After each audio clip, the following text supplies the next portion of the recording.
versículo de número 16. Algumas pessoas já me ouviram falar sobre isso, né? Eu compartilhei sobre isso no discipulado. Eu tenho um discipulado toda terça-feira, às 17 horas, no prédio do Inconformados, onde eu estou ensinando o pessoal no discipulado a respeito da carta de Paulo aos Efésios, tá?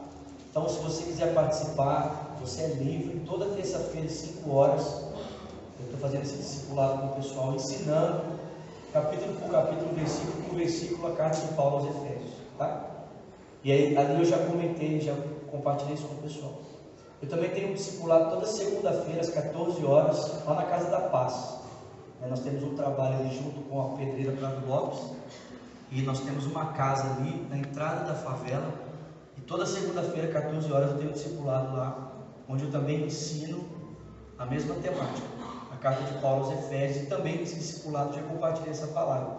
Então assim, eu estou sentindo uma urgência muito grande de compartilhar essa mensagem, assim. E sabe o que é engraçado, gente? Deus é muito top, né? Deus é sensacional. Olha que coisa, Deus tem falado muito comigo sobre o seu amor, assim. Nos últimos dias Deus tem falado muito comigo sobre o amor dele. Eu tenho entendido o amor de Deus assim de uma forma como eu ainda não tinha entendido. E olha que coisa engraçada. Eu tenho nos próximos dias algumas ministrações para fazer.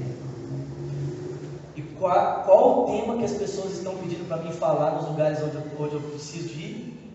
Sobre o amor de Deus. Eu fico impressionado, falo assim, cara, quando Deus quer tratar um negócio com você, ou com você e através de você, é impressionante. Hoje, né, semana que vem, quarta-feira que vem, eu vou estar em São Paulo pregando um evento lá. E hoje o pessoal ligou falando assim, olha, será que tem como o pastor Vinícius pregar sobre o amor de Deus? Meu Deus, isso é muito top. Então, eu quero muito que você receba essa palavra nessa noite, amém? Mateus capítulo 3,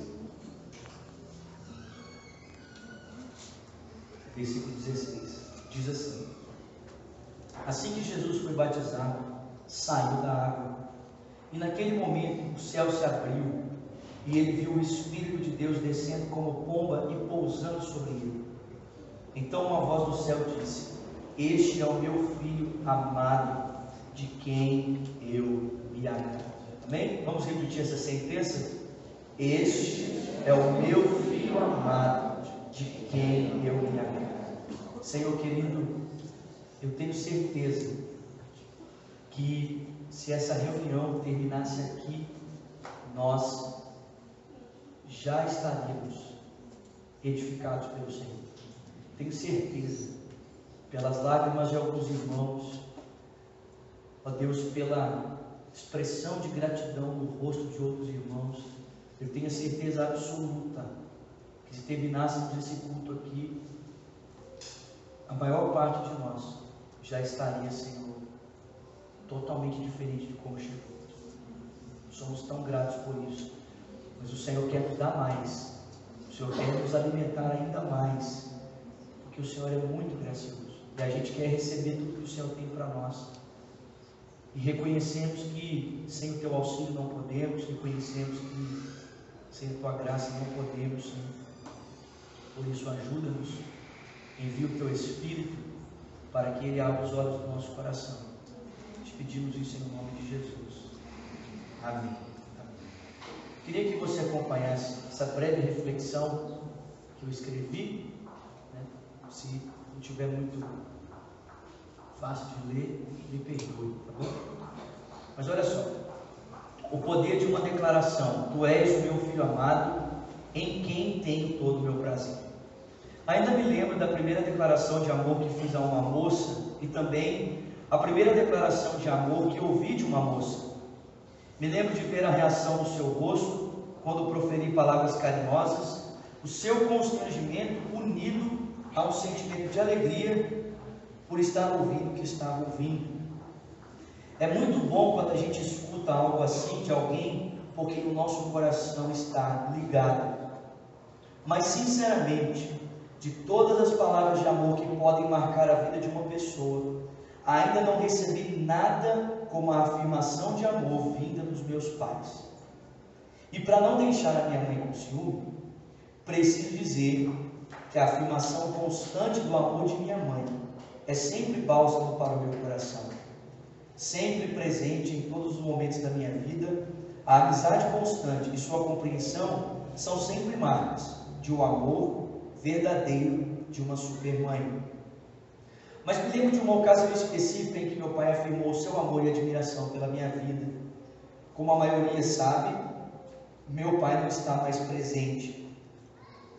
Ele faleceu há 12 anos atrás. E por muitos anos, o nosso relacionamento não foi muito bom. Tínhamos dificuldade de ambos os lados. Mas os últimos dias, na verdade, meses de vida do meu pai, fizeram compensar o tempo perdido. Ligado? Me lembro de um domingo que havia acabado de apresentar uma cantata de Natal. Foi algo tão especial de Deus naquela noite, que o meu pai, após o término, me entregou um papel escrito: você é especial. Aquela palavra foi tão impactante para mim, que levei esse papel por anos após a morte do meu pai dentro da minha Bíblia, que ele também havia me dado de presente. Não me lembro de muitas ocasiões em que meu pai afirmou seu amor por mim, mas aquele dia foi tão impactante, que até hoje me lembro desse dia com muito carinho. Há poucos dias atrás, na gravação do CD do DVD do Cristo Vivo, minutos antes de subir ao palco, abraçado com a minha mãe, ela sussurrou em meus ouvidos: se o seu pai estivesse aqui, ele estaria muito orgulhoso de você. E eu nem preciso dizer o que aconteceu, né? Lágrimas vieram ao meu rosto. Como o amor de uma pessoa pode fazer diferença em nossa vida? Vocês concordam comigo? Impressionante. Agora, imagina viver uma vida toda com essa certeza de que sempre somos amados, de que sempre o amor dos nossos pais estará ali. Pois é assim que Jesus viveu toda a sua vida.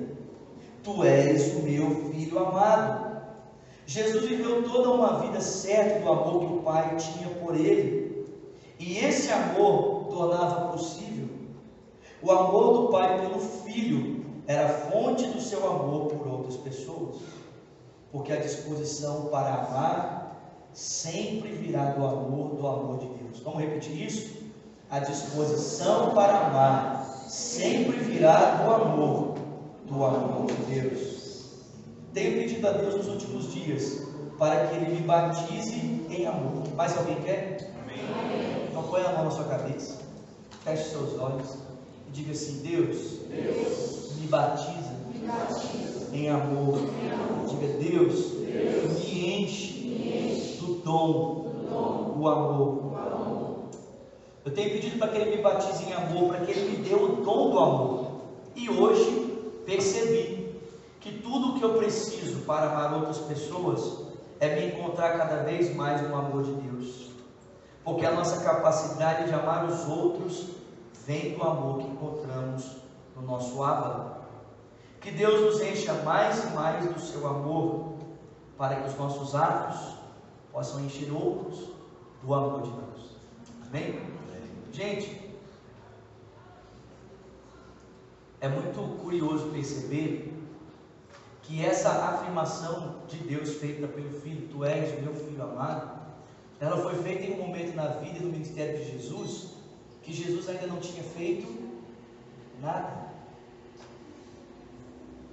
Jesus ainda não tinha expressado, ou não tinha demonstrado, através de uma ação, a sua servidão e obediência completa em relação ao seu Pai. Mas é interessante que a afirmação de amor que o Pai faz pelo Filho não está calcada no que Ele fez ou no que Ele faz. A afirmação de amor que o Pai tem pelo seu Filho está calcada no fato de quem o Filho é. Tu és o meu Filho amado, e eu me comprazo em você. Deus não falou assim: eu me comprazo no que você faz. Deus falou assim: eu me comprazo em quem você é. Isso é muito diferente. É muito diferente você ouvir Deus dizer para você: olha, eu aprovo o que você faz, de Ele dizer: eu aprovo quem você é. E a intenção de Deus para conosco é dizer sobre nós, ou dizer ao nosso respeito, o mesmo que Ele diz a respeito do seu Filho: tu és o meu Filho amado, eu tenho prazer em você. E eu sei que fora do espectro de Cristo, fora da pessoa de Cristo, é impossível que Deus diga isso ao nosso respeito. Concorda comigo? Fora da pessoa de Jesus, é impossível que Deus olhe para nós e diga assim: olha, você é o meu Filho amado. Mas uma vez que nós agora somos encontrados também em Jesus Cristo, é possível que o Pai olhe para nós e por causa do Filho também afirme ao nosso respeito: você é o meu Filho amado, eu tenho prazer em você. Vocês estão entendendo? Eu tenho prazer em você. Eu estou achando muito curioso, porque algumas palavras que Deus falou comigo assim, há algum tempo atrás, estão começando a fazer sentido. Há uns 2 anos atrás, num culto lá na Lagoinha, talvez, não, mais que 2 anos, muito mais, 5 anos atrás, a Nívia estava ministrando, e ela estava lá cheia do Espírito Santo, e no meio daquele furdúncio lá, a Nívia virou para mim e falou assim: Vinícius, Deus está pedindo para eu te dizer algo. Eu falei assim: fala. E ela falou assim: olha, Deus está mandando te dizer que Ele quer você. Deus quer você. Deus tem fome do Vinícius. E eu fiquei olhando para ela e falei assim: o que isso quer dizer? Como assim? Deus tem fome do Vinícius, Deus quer o Vinícius. Eu fiquei pensando assim, cara, mas, né? Eu fiquei assim, mas eu estou orando todo dia, eu leio a Bíblia todo dia, eu estou jejuando, eu estou fazendo tudo certinho. Mas é exatamente isso que Deus não queria. Que Deus não queria o que eu faço para Ele. Deus me queria. Deus está mais interessado em nós do que as coisas que a gente faz para Ele. A afirmação de amor é: tu és o meu filho amado, eu tenho prazer em você, tenho prazer em ti. Amém?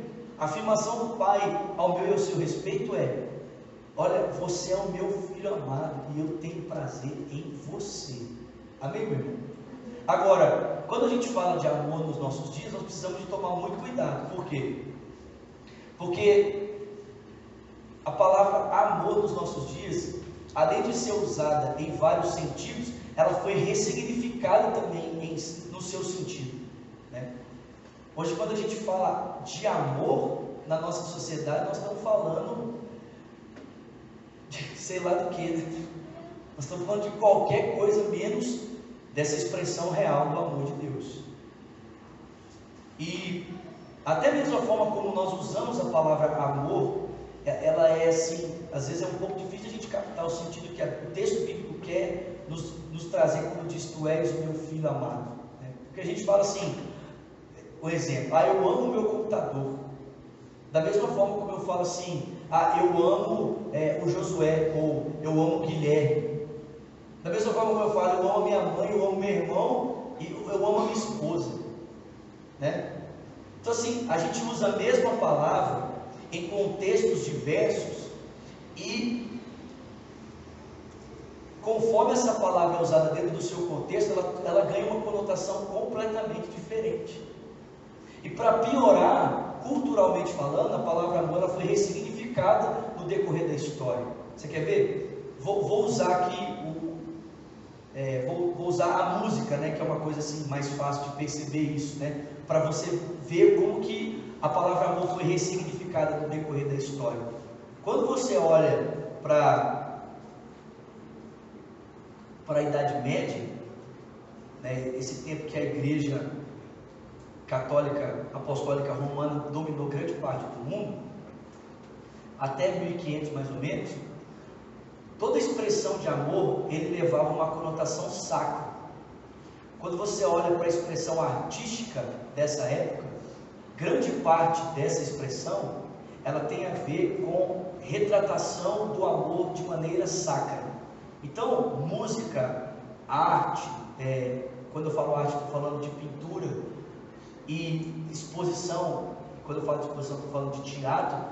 Essas coisas, elas buscavam expressar o amor, mas no seu contexto sacro, né? A expressão de arte levava essa exposição da realidade do amor de Deus por meio das artes.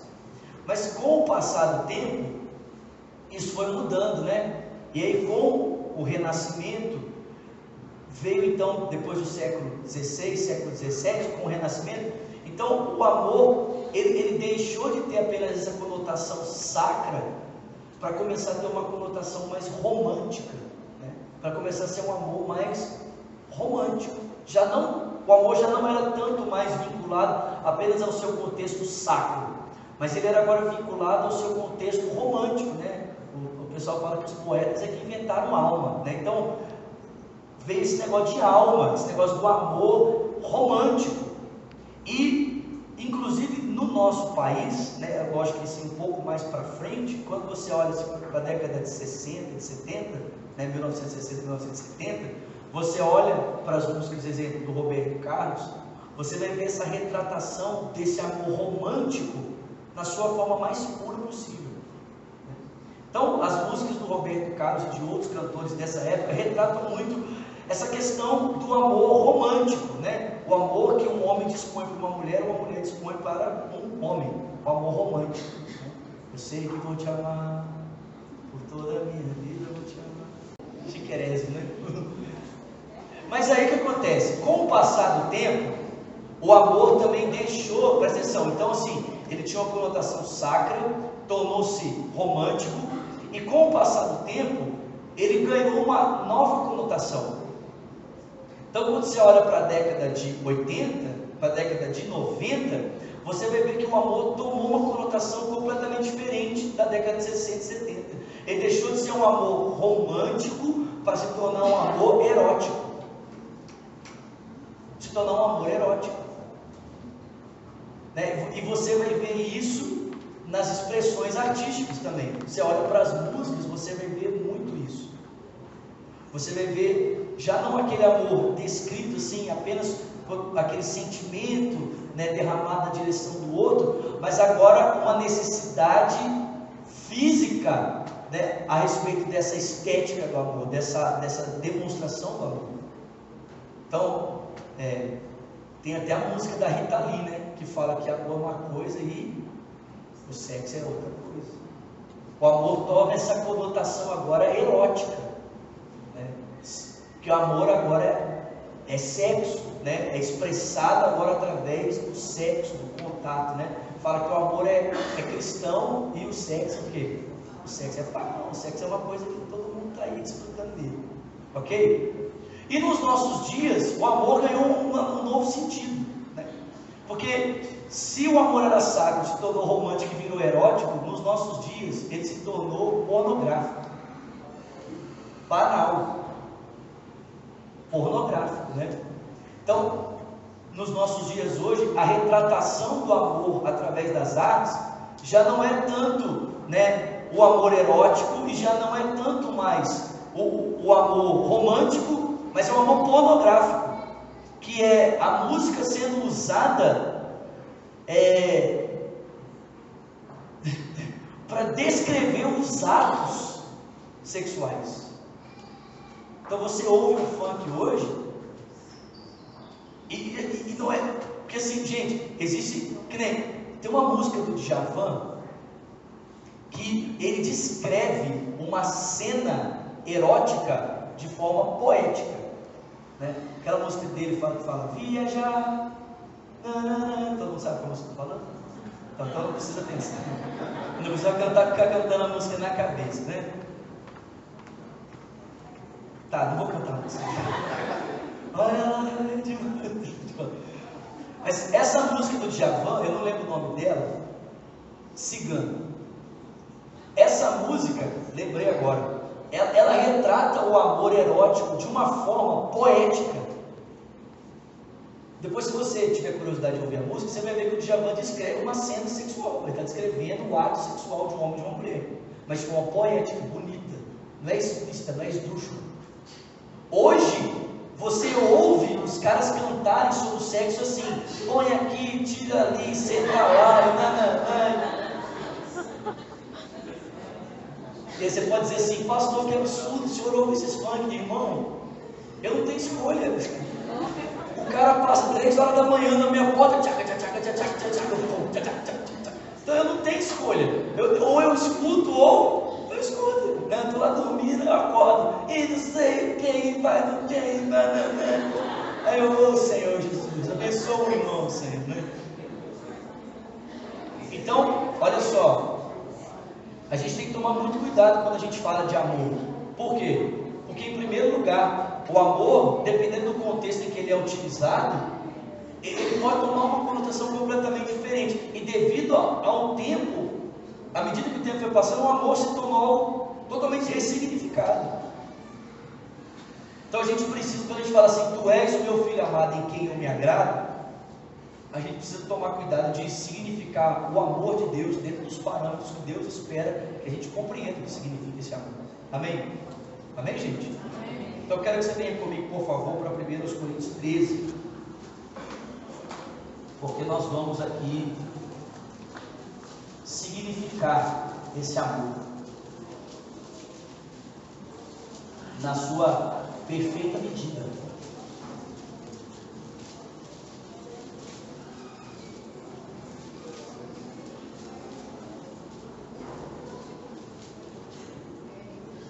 Coríntios 13, versículo de número 1.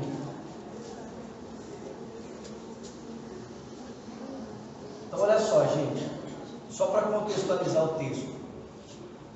Paulo está escrevendo para a igreja de Corinto, e a razão de Paulo escrever essa carta para essa igreja é porque estavam acontecendo muitos desvios nessa igreja, que Paulo chama de carnalidade.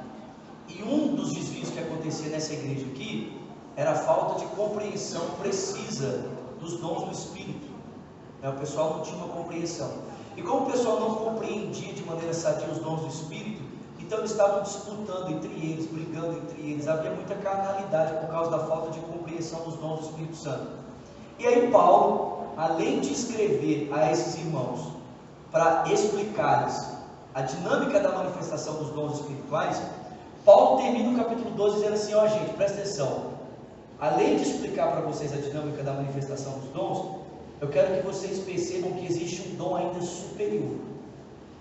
Existe um dom que supera todos esses dons descritos aqui, esses 9 dons que não são exaustivos. São 9 dons que Paulo escreve que estavam em manifestação na igreja. Ele diz: mas tem um outro dom. E ele fala então do dom do amor. O amor, gente, presta atenção, o amor que nós estamos falando aqui não é uma realidade natural em nenhum de nós. Esse amor que a gente está falando aqui nessa noite, ele só pode ser uma realidade em nós quando ele procede de Deus, quando ele é dado da parte de Deus como um dom a cada um de nós. Porque naturalmente falando, nenhum de nós aqui desfruta dessa capacidade de amar. É só quando esse dom é nos dado da parte de Deus, então que a gente pode então desfrutar desse dom. Amém? E aí Paulo então vai descrever para nós o que é esse dom do amor. Ele vai significar isso aqui. 1 Coríntios 13 diz: ainda que eu fale a língua ou as línguas dos homens e dos anjos, se não tiver amor, serei como um sino que ressoa ou como um prato que retine. Então, em primeiro lugar, gente, fica comigo aqui. Quero que você perceba que em primeiro lugar, é o amor que dá sentido a todas as coisas. Não existe nada que possa ter o seu sentido fora do amor. Tudo que possa ter sentido só tem sentido aonde? No amor. Inclusive Olha só, Paulo não está falando, olha só, Paulo não está falando que são apenas as línguas que ganham o seu sentido no amor. Ele diz que a habilidade de comunicação dos mais diversos idiomas só tem o seu sentido aonde? No amor. Então, presta atenção, a habilidade de se comunicar, seja com Deus, seja com o próximo, seja por idiomas, ou seja por línguas estranhas, ela só tem o seu real sentido aonde? No amor. O conhecimento e a doação, que são as outras realidades que Paulo vai falar, também só tem o seu sentido aonde? No amor. A fé, o conhecimento, a profecia, a habilidade de dar os meus bens ou de entregar o meu corpo, tudo isso só tem o seu sentido no amor. Fora desse espectro do amor, essas coisas não têm sentido. Vocês estão entendendo isso aqui? Agora, gente, mais do que isso, presta atenção. Paulo está dizendo para mim e para você aqui que o amor é uma linguagem que supera a linguagem do idioma e das línguas estranhas. O amor é uma linguagem que fala aquilo que o idioma não é capaz de falar e aquilo que as línguas estranhas não são capazes de falar. O amor transcende a habilidade dos idiomas e ele transcende a habilidade das línguas. Estão entendendo isso aqui? Seguindo, versículo 2, Paulo diz: ainda que eu tenha o dom de profecia, que eu saiba os mistérios, que eu tenha todo o conhecimento, que eu tenha uma fé que seja capaz de mover montanhas, se eu não tiver amor, eu nada serei. Então preste atenção. Paulo está dizendo para mim e para você que o amor não apenas é uma linguagem que supera a linguagem dos idiomas e das línguas. Paulo está dizendo para mim e para você que o amor é uma capacidade. Ele é uma capacidade que supera a capacidade do conhecimento, a capacidade da fé e a capacidade de falar pela inspiração do Espírito. Paulo diz assim: o amor, ele vai além do que as profecias, o conhecimento e a fé são capazes de comunicar. É uma capacidade que transcende.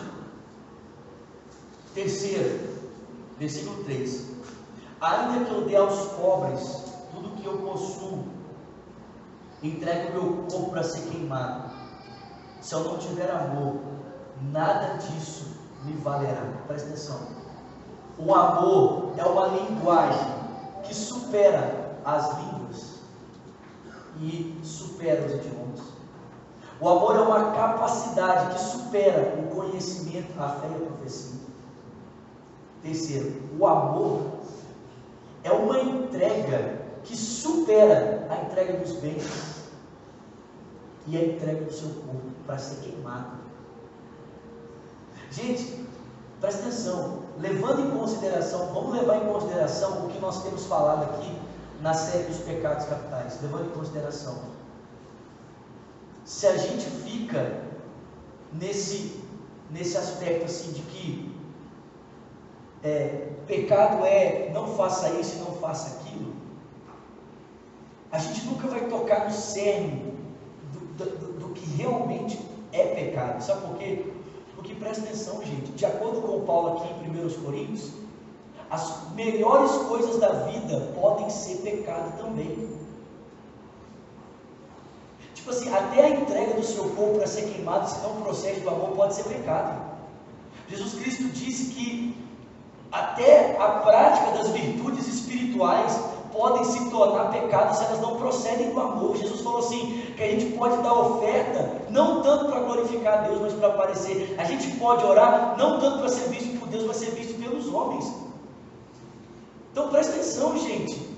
Se pecado é só não faça isso, não faça aquilo, não faça aquilo outro, então assim, a gente pode continuar fazendo tudo que é certo pelos piores motivos, e isso ser pecado e nunca perceber isso. Paulo está dizendo para mim e para você que tudo que não procede do amor não tem sentido, não tem fundamento, não tem razão de ser, não encontra existência. Está dizendo para mim e para você que o amor transpõe todas essas coisas. Está dizendo para mim e para você que o amor é uma capacidade de se entregar que vai além da entrega do corpo, da entrega dos seus bens. Consegue entender isso, gente? Sim? Ele então vai qualificar o amor dizendo que o amor é paciente e é bondoso. Ele não inveja, não se vangloria, não se orgulha, não maltrata, não procura os seus interesses. Ele não se ira facilmente, não guarda rancor. O amor não se alegra com a injustiça, mas se alegra com a verdade. Tudo sofre, tudo crê, tudo espera, tudo suporta. O amor nunca perece, nunca. E ele prossegue dizendo: as profecias desaparecerão, as línguas cessarão e o conhecimento passará. Porque em parte conhecemos e em parte profetizamos. Quando porém vier o que é perfeito, o que é imperfeito desaparecerá. Preste atenção, gente. Sabe por que Paulo está dizendo para mim e para você aqui que o amor é tão superior a todas essas outras realidades, e ele é qualificado dessa forma? Porque todas as outras realidades, profecia, conhecimento, fé, todas essas outras realidades, elas não têm subsistência em si mesmas. Elas não têm realidade em si mesmas. A fé, ela não tem realidade em si mesma. O conhecimento não tem realidade em si. A profecia não tem realidade em si. Todas essas coisas são apenas um meio. Mas o amor tem subsistência em si mesmo. Porque o amor nada mais é do que? Do que o próprio Deus. Só Deus tem subsistência em si mesmo. Presta atenção. A profecia nada mais é do que o meio pelo qual nós conhecemos a Deus, pela fala inspirada do Espírito. A fé nada mais é do que um meio de nós nos aproximarmos de Deus. Agora, gente, presta atenção. Vamos imaginar que por um milagre, algo extraordinário, de repente nessa noite, a presença de Deus se tornasse visível e palpável a todos nós aqui. Vamos imaginar que de repente, aquilo que é invisível aos nossos olhos, de repente se tornasse visível aos olhos de todo mundo aqui. Vocês estão imaginando isso? Você imagina, de repente eu estou aqui pregando e de repente, sei lá, a presença de Deus se torna visível e palpável aqui. Gente, uma vez Deus sendo visível e palpável, qual que é o sentido de dizer para vocês, irmãos, creiam em Deus? Tem sentido isso? Sim ou não? Ou então dizer assim, irmãos, conheçam o Senhor. Tem sentido dizer isso?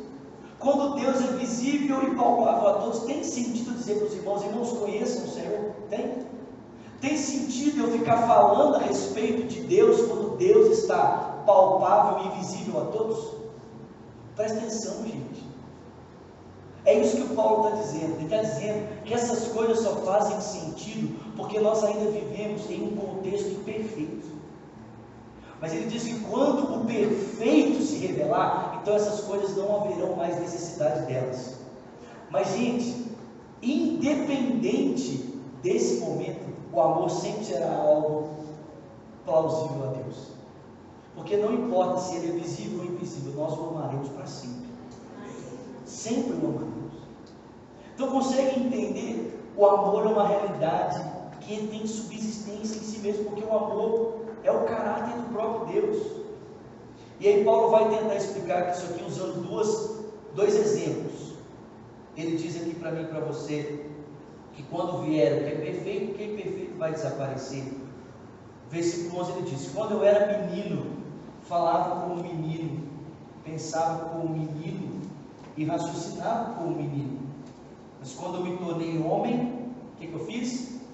Deixei para trás as coisas de menino. Gente, presta atenção. Quando a gente chega na varonilidade, não faz mais sentido ficar jogando Xbox.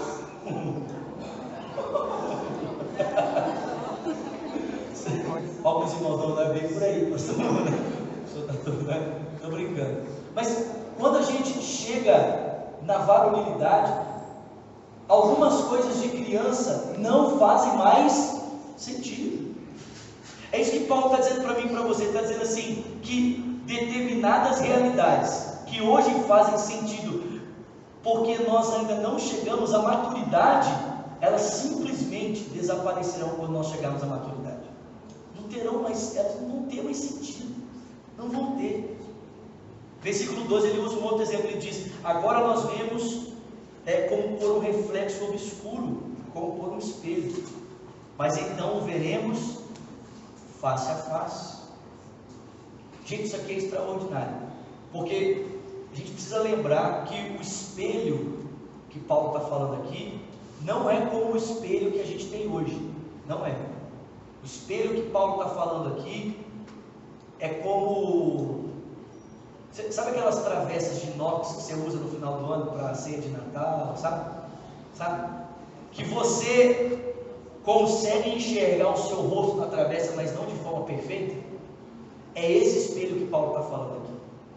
É um metal polido.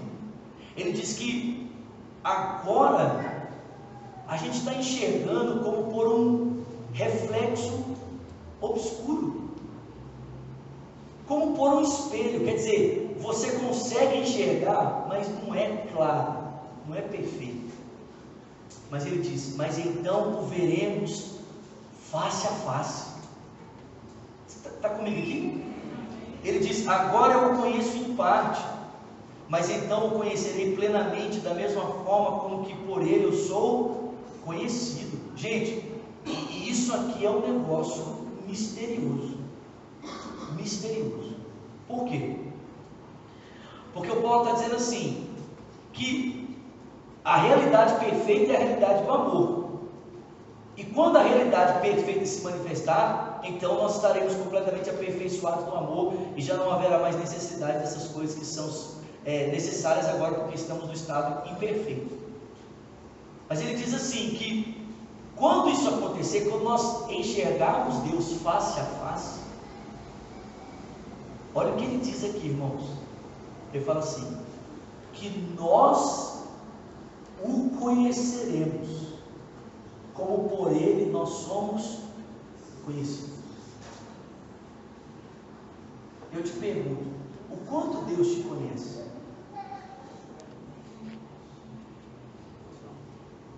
Quanto que Deus te conhece? E o texto bíblico diz um pouquinho de quanto Deus nos conhece, né? O Salmo 139 diz que a palavra nem saiu da sua boca e Deus já sabe.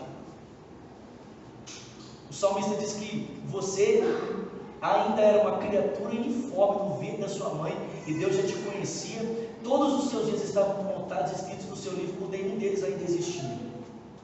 Então, meu irmão, presta atenção, Deus te conhece de maneira exaustiva. E agora o Paulo está dizendo que nós o conheceremos como por ele nós somos conhecidos. Ô gente, eu não consigo entender isso aí. Sério, eu não consigo. Sabe por quê? Porque assim, vou usar um casal aqui de exemplo.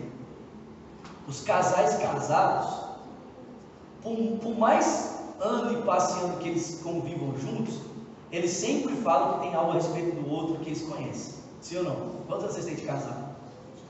22 anos de casado, né? Então olha só, presta atenção. Um ser humano diante de outro ser humano, na convivência mais profunda que um ser humano pode ter, que é o casamento, sempre enxerga o outro ser humano como uma infinidade.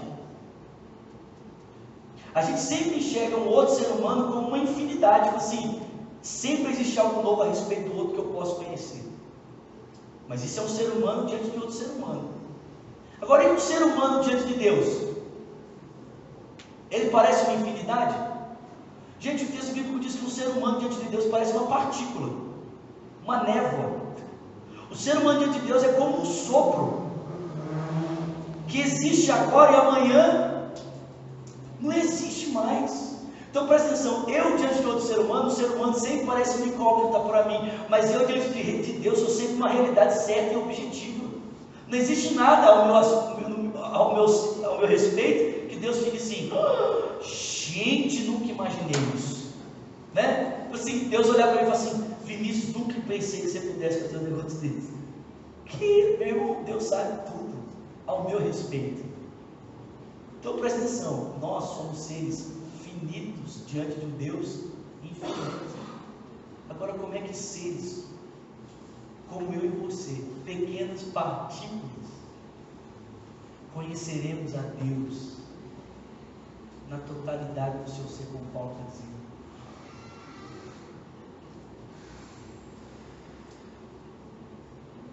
Ele diz, mas um dia eu o conhecerei, como por ele eu sou conhecido. Ele diz que assim permanecem três coisas: a fé, a esperança e o amor, mas o maior deles é o amor. Então, gente, quando nós estamos falando assim, tu és o meu filho amado, você precisa entender amor dentro desse significado. Qual o significado? 1 Coríntios 13. Um amor que transcende palavras, um amor que transcende capacidade, um amor que transcende entrega, um amor qualificado por Paulo nessas qualidades aqui. É esse amor que está sendo afirmado por mim e por você ali. Tu és o meu filho amado. Amém, gente? É essa qualidade de amor aqui que nós estamos falando, né? Que nós usamos a palavra no grego ágape para o descrever. Ágape. Amém, gente? Ok, pode seguir. Então, todo mundo comigo até aqui? Então, olha só. Tu és o meu filho amado em quem tem todo o meu prazer. Que tipo de amor nós estamos falando? Esse amor qualificado por Paulo aqui em 1 Coríntios 13. Amém, gente? Qual a importância do amor de Deus para a vida de um cristão? Que importância isso tem para a minha vida e para a sua vida? Vem comigo, por favor, para Efésios capítulo 3.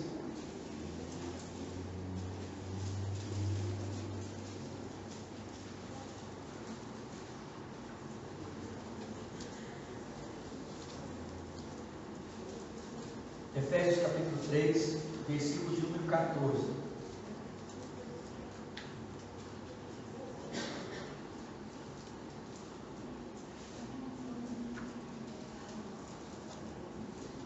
Efésios 3,14 diz assim: por essa razão me ajoelho diante do Pai, do qual recebe o nome de toda a família dos céus e da terra, e oro para que, com as suas gloriosas riquezas, Ele os fortaleça no íntimo do seu ser com poder, por meio do seu Espírito, para que Cristo habite no coração de vocês, mediante a fé. Então, olha só. A primeira razão de Paulo orar pela igreja, orar consequentemente por nós, é para que, por meio do Espírito, a gente receba poder no nosso íntimo. Então, Paulo orou por você: Deus, enche ele com o poder do Espírito no seu coração, no seu interior, para que Cristo habite por meio da fé no coração dos irmãos. Essa é a primeira oração que Paulo faz aqui nesse texto por cada um de nós. Deus, enche eles com o Espírito, para que o poder do Espírito os fortaleça no seu íntimo, para que Cristo habite pela fé no coração deles. Amém? E ele continua dizendo: e oro para que, estando arraigados e alicerçados em amor. Gente, com essas duas palavras, Paulo mostra para mim e para você qual é a importância do amor na vida de um cristão. A primeira palavra, a palavra arraigados. A segunda palavra, alicerçados. A palavra arraigados vem do quê? Vem de raiz. Eu te pergunto aqui nessa noite: qual a importância, qual que é a importância da raiz para uma árvore? Primeiro, a raiz de uma árvore é responsável pela sua existência. Segundo, sobrevivência. Alguém falou frutos, quem falou frutos? Nutrição, estabilidade. Gente, só para vocês terem ideia, um fato muito curioso.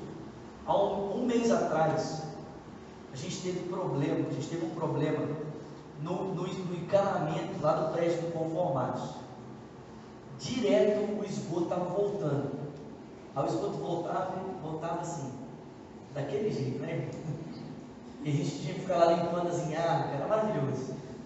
E aí, a gente cansou, né, de tentar, chamou um bombeiro hidráulico para resolver o problema. O bombeiro veio. Quando o bombeiro chegou, sabe o que ele descobriu? Que o problema do esgoto era por causa de uma raiz de uma árvore. Atrás do nosso prédio tem árvores plantadas. E a raiz, a árvore, estava querendo beber água. Não estava achando água. Então ela foi estendendo a raiz, estendendo a raiz, estendendo a raiz. Perfurou o nosso encanamento. E ela estava buscando água para se alimentar. Presta atenção, gente. O Paulo está dizendo para mim e para você que o amor de Deus na nossa vida tem a mesma importância que a raiz tem para uma árvore. Presta atenção, meu irmão.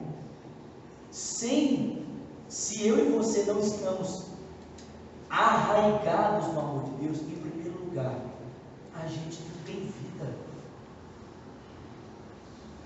Você já olhou para cristãos que os caras parecem estar mortos por dentro? Que não flui mais vida, não flui mais esperança, o cara não tem mais alegria. Já olhou para a gente assim? Por que, gente?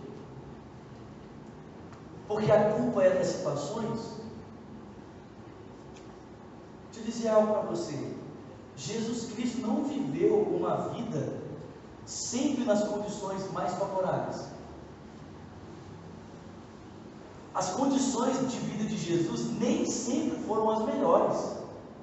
Nem sempre. E não é interessante? Em despeito das situações à sua volta, Jesus em nenhum momento deixou de vivenciar a realidade do amor de Deus. Gente, o nosso problema não é o que está do lado de fora. O nosso problema é o que está faltando do lado de dentro. É aquela segurança interior que vem dessa afirmação: tu és o meu filho amado. Presta atenção, gente. Jesus caminhou resolutamente em direção à cruz, certo do amor que Deus tinha por ele. Se Deus hoje te levasse para uma cruz, você caminharia em direção à cruz crendo que Deus te ama? Se Deus hoje levasse você em direção ao sofrimento, você caminharia em direção a esse sofrimento crendo que Deus ama você? Mas porque Jesus Cristo caminhou em direção à sua cruz crendo que Deus o amava. E mesmo quando a ira de Deus estava recaindo sobre ele no madeiro, ele foi capaz de olhar para o céu e dizer: Pai, perdoa-os, porque eles não sabem o que fazem. E no seu último suspiro de vida ele foi capaz de dizer: em tuas mãos entrego o meu espírito. Não houve um só momento, mesmo em face do sofrimento, que Cristo não tivesse certeza de que o amor de Deus estava com ele, sobre ele e por ele. Arraigado, gente. Se a nossa vida não está enraizada no amor de Deus, vai faltar alimento, vai faltar fruto, vai faltar estabilidade, vai faltar segurança. Porque o que nos dá sólido fundamento, né, é o amor de Deus. Com essa palavra arraigado, Paulo explica a importância do amor de Deus para as nossas vidas, mas ele usa uma segunda palavra, que é a palavra alicerçados. E alicerçados tem a ver com o quê? Com construção, com alicerce. Qual que é a importância de um alicerce para uma casa? Alguém já entrou numa casa com alicerce que foi mal feito aqui? Quem já entrou? O que acontece com a casa? Ela racha. Sabe o que Deus tem falado comigo? Presta atenção. É que o problema não é o que a gente constrói. O problema é o alicerce errado. Tem muita gente, presta atenção, tem muita gente sendo soterrada por aquilo que ele mesmo construiu, gente. Presta atenção, não é impressionante?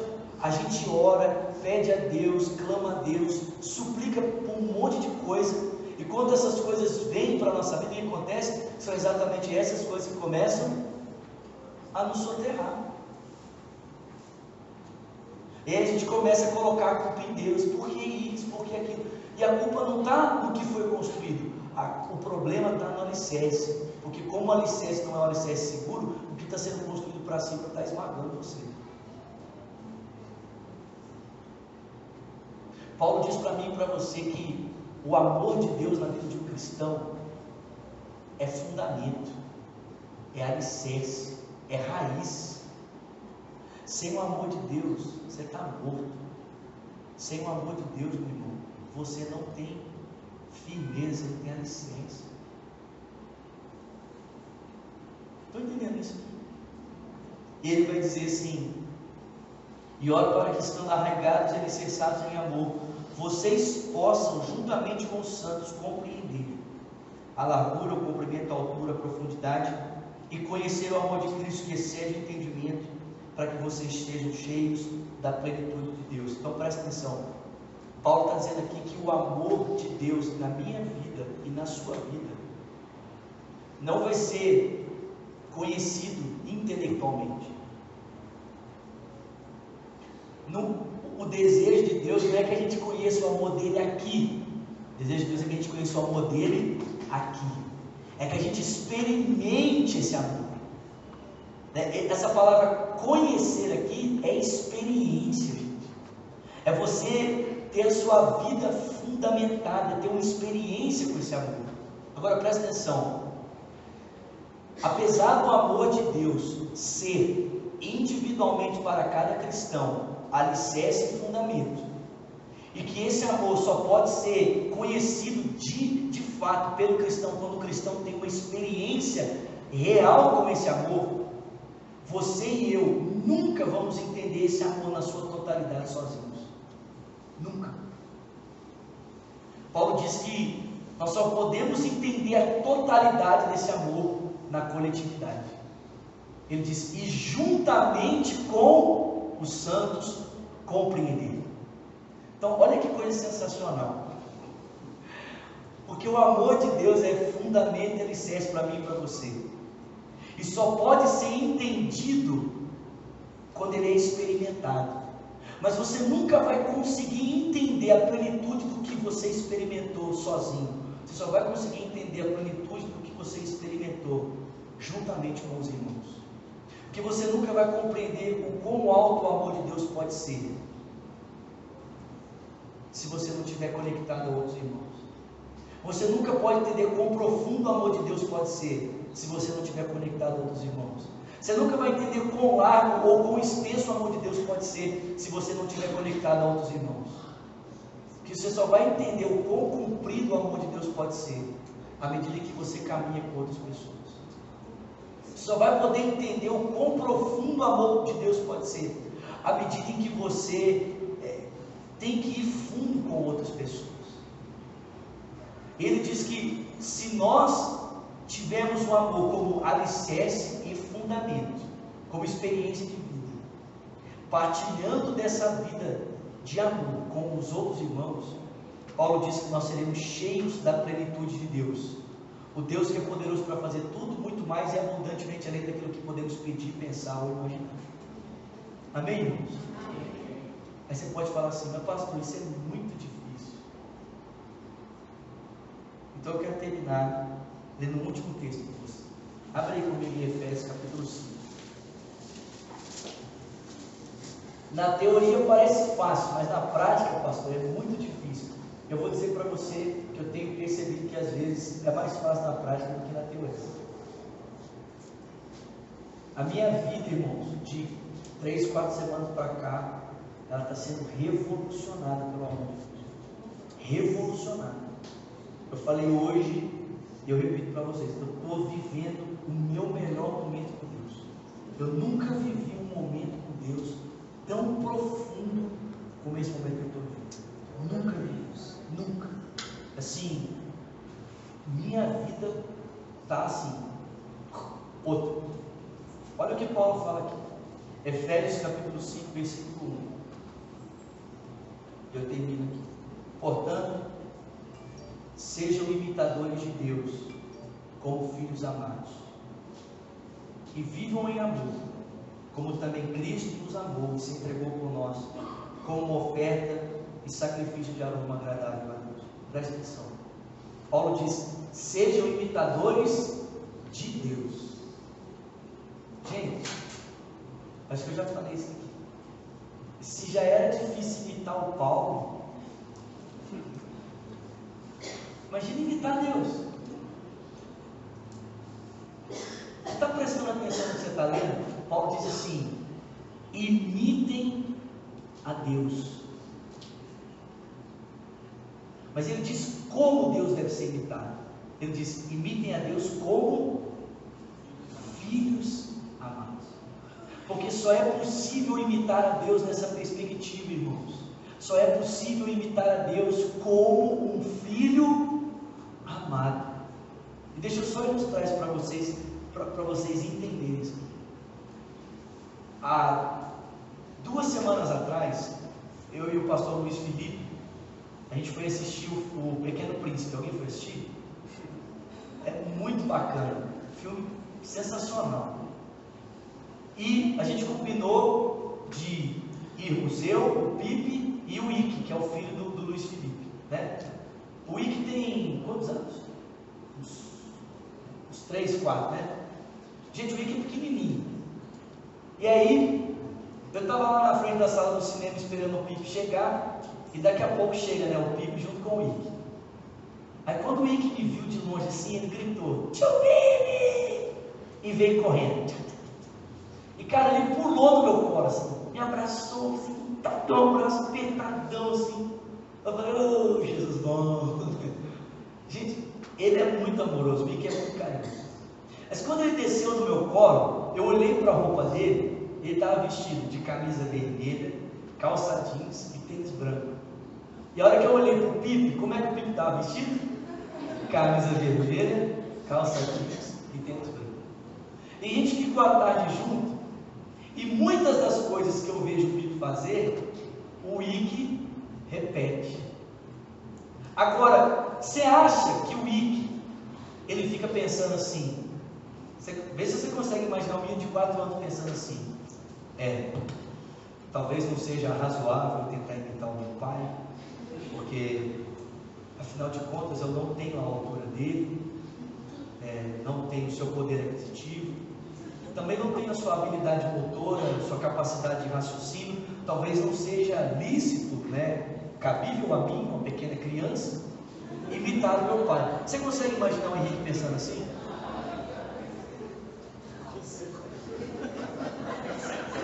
Você consegue? Sim ou não? Por que não?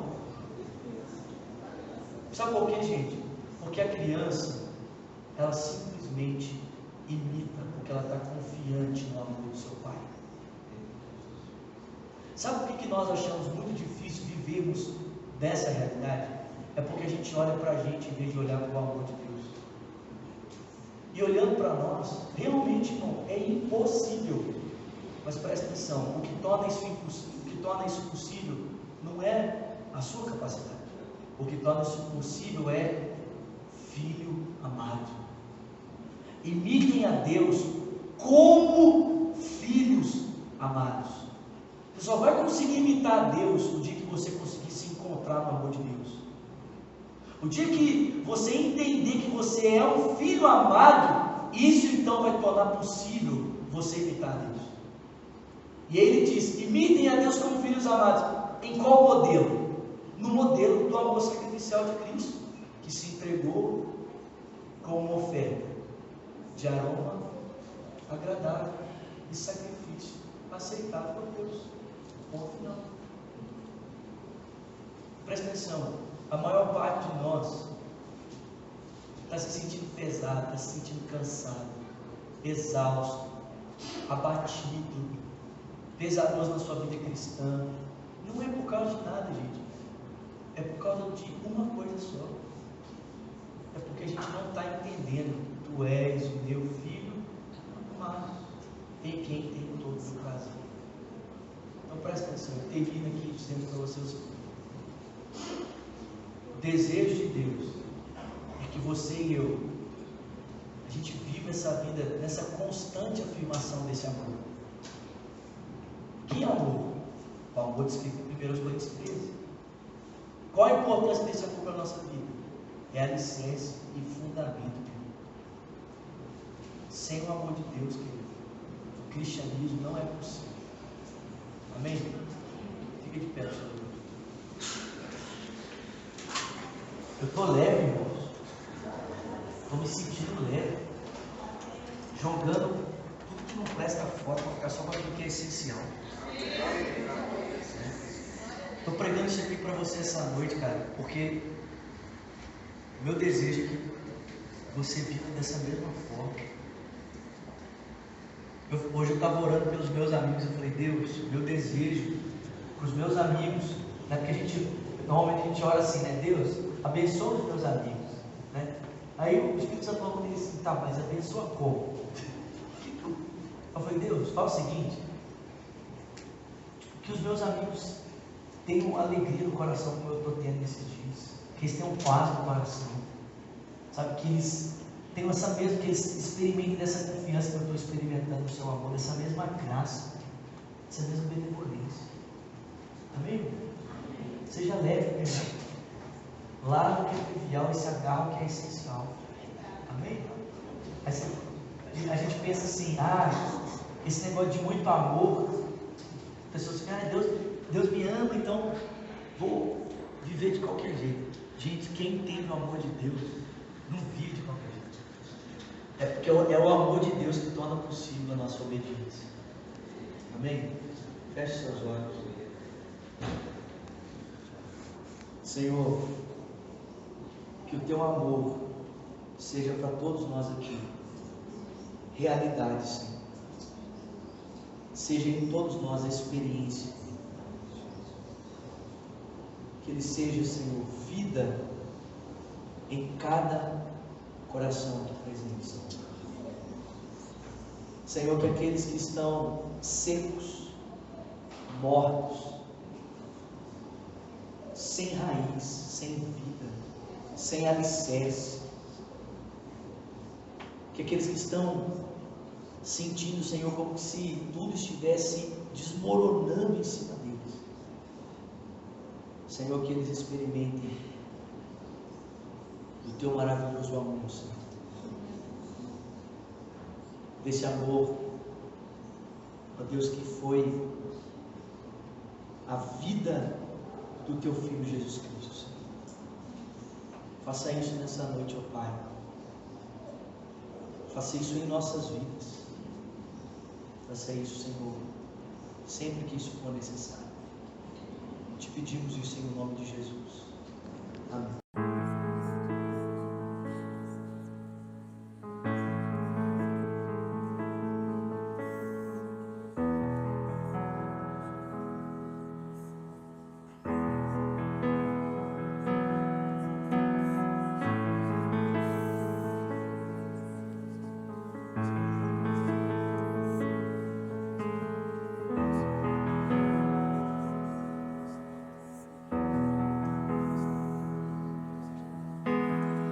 Eis-me aqui, eu sou aquele que tu esquadrinhas desde o nascimento.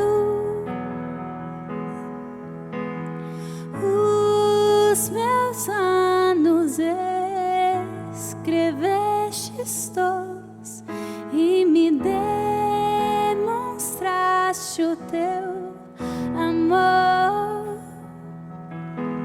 Nuvens cinzas fecharam sobre mim. Mas ao olhar pro céu, do alto eu ouvi